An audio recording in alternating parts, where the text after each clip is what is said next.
یا ابا سفیان جئتکم بکرامت الدنیا والآخرہ، ابو سفیان دنیا اور آخرت کی عزت چاہیے تو میرے پیچھے چلنا پڑے گا، اس کے علاوہ کوئی راستہ نہیں ہے، کوئی راستہ نہیں ہے، کوئی راستہ نہیں۔ ایک ہی طریقہ باقی ہے، ایک ہی راستہ باقی ہے، وہ ہے محمد الرسول اللہ۔ لا یؤمنون حتی یحکموک فیما شجر بینہم، اپنے ہر معاملے میں جب میرے نبی آپ کو فالو کریں گے تو میں ان کا بن جاؤں گا، یہ میرے بن جائیں گے۔ یہ مانگیں گے میں دوں گا، یہ سوال کریں گے میں پورا کروں گا، یہ مدد مانگیں گے میں مدد کروں گا۔ کیوں ہماری دعائیں اٹکی ہوئی ہیں؟ کہ ہم باغی لوگ ہیں، ہم باغی مسلمان ہیں، ہم باغی مسلمان ہیں۔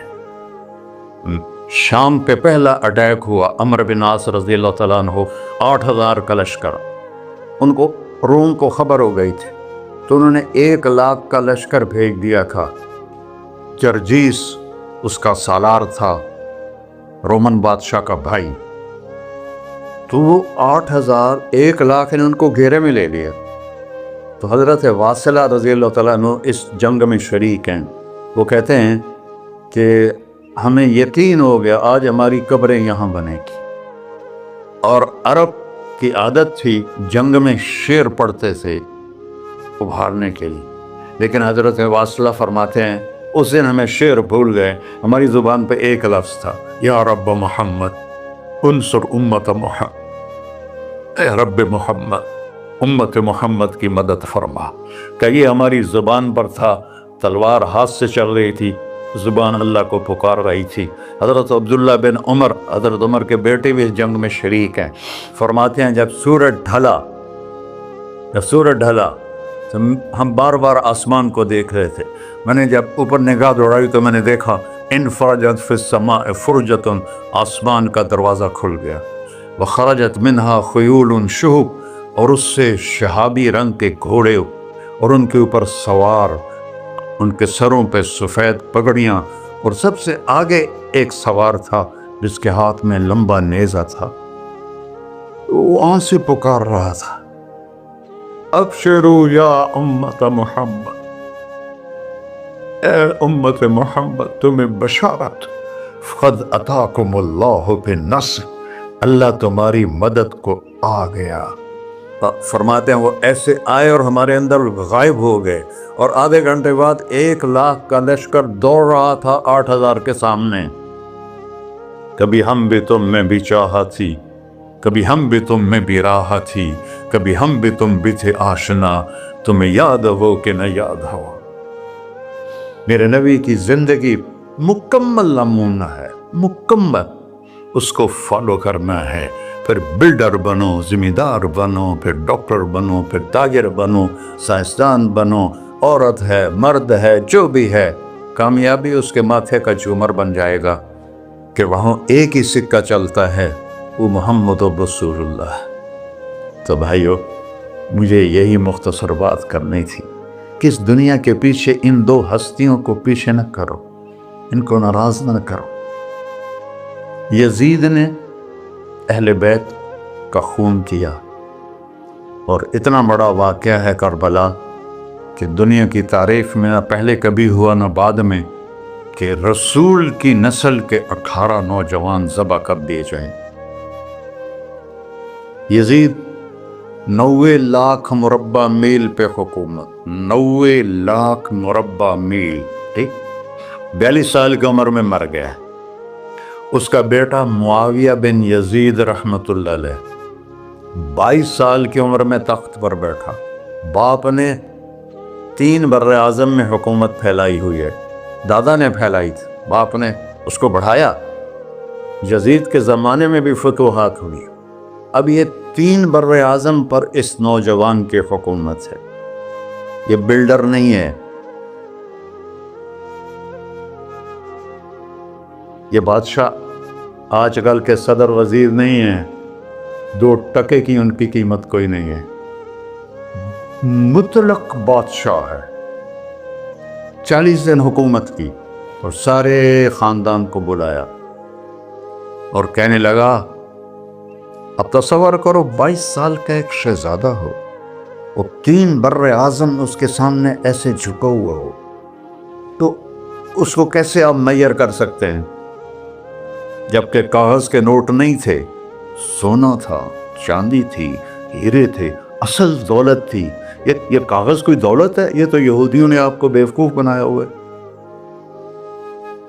انہیں سب کو اکٹھا کیا، اس نے ایک چھوٹا سا خطبہ دیا، کہنے کا کانا ابی جبارن، میرا باپ ظالم تھا، اس نے اہل بیت کا خون کیا، اور جس تخت کے نیچے اہل بیت کا خون ہو میں اس پہ لعنت بھیجتا ہوں، یہ ہے تمہاری سلطنت، جس کو چاہو دے دو، میں بری ہوں۔ 3 بر اعظم کی حکومت اللہ رسول پہ قربان کر کے گھر بیٹھ گیا، اور آج اس کو کس عزت کے ساتھ میں سنا رہا ہوں۔ اس کے باپ کو بولتے ہوئے میرا لہجہ کیسا تھا، اور اس کے بیٹے کو بولتے ہوئے میرا لہجہ کیسا ہے۔ 3 بر اعظم کی سلطنت چھوڑ دی کہ اس کے نیچے اہل بیت کا خون ہے، مجھے نہیں چاہیے۔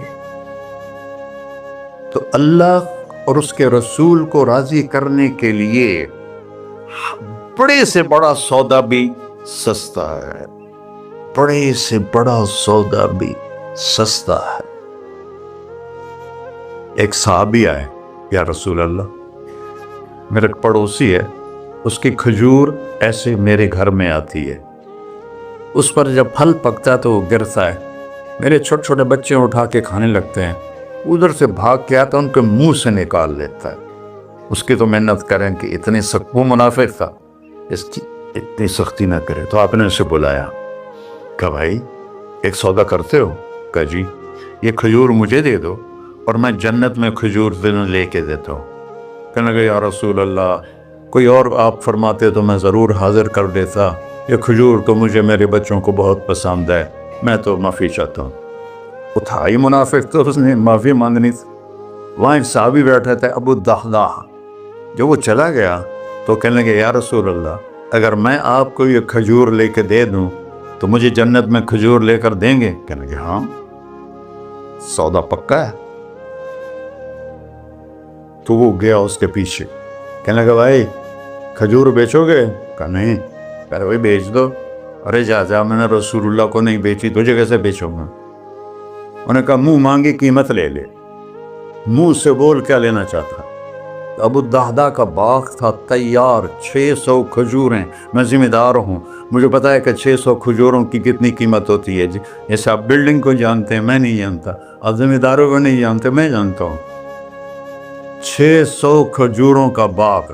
تو اس نے اس کو لاجواب کرنے کے لیے کہا اپنا باغ دے دے، کھجور لے لے۔ اب یہ کہتا ہے پھرے گا تو نہیں؟ اب لوگ تاجر بیٹھے ہیں، اس کے بول کی طاقت دیکھو، اس سے کہہ رہا ہے اب معاہدے سے پھرو گے تو نہیں؟ انہوں نے کہا میں پاگل ہوں جو پھرا، میں نے 600 کھجوروں کا باغ لگ گیا۔ پھر انہوں نے کہا چل ڈن، 600 کھجوروں کا باغ تیرا اور یہ کھجور میری۔ اور وہاں سے سیدھا گیا اپنے باغ میں۔ کھجوروں کا زمانہ تھا تو مدینے والے کھجوروں کے پھل کے زمانے میں باغ میں شفٹ ہو جاتے تھے، چھوٹے چھوٹے بنائے ہوتے تھے کمرے، وہاں بچے وہ سب رہتے تھے، کھجوروں کی پہرہ داری بھی اور توڑنا بھی۔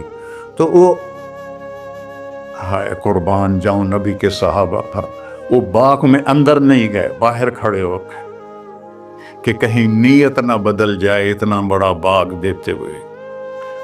باہر سے پکارا ام الدحداح بیگم، کہ جی، کہ باہر آ جاؤ، بچوں کو بھی لے کے آ جاؤ۔ کیا ہوا؟ کہا میں نے باغ بیچ دیا۔ انہوں نے کہا کتنے میں؟ کہ جنت میں کھجور مل گئی۔ وہ کہنے لگی ربح البیع ربح البیع ربح البیع، واہ ابو الدحداح کیا سودا کیا تو، کیا سودا کیا تو۔ ارے کہ عورتیں زیادہ شور میں جاتی، مروا دیتا ہے، پھر بچے کے تو کھاسیں تمہیں کہ تو کھاساں، ربح البیع۔ اس کے بعد بھاگا ہوا آیا اللہ کے نبی کے پاس، یا رسول اللہ میں نے کھجور خرید، آپ اس انصاری کو دے دے۔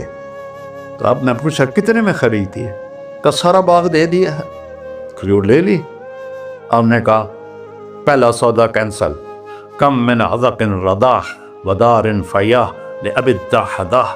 اب تیرے لیے میں دیکھ رہا ہوں تیرے رب نے جنت میں کھجوروں کے باغ لگا دیے ہیں اور تیرے پوٹھے کی جگہ کھجوروں میں محل بنا دیے ہیں سونے چاندی کے۔ جنت میں تو مٹی نام کی شے کوئی نہیں، لوہے نام کی شے کوئی نہیں۔ ایک ہر گھر ایک انچ سونے کی، ایک چاندی کی، ایک زمرد کی، ایک یاقوت کی، مشک کا گارا اور زعفران کی گھاس، اور اس کا لنٹر اللہ کا عرش ہے۔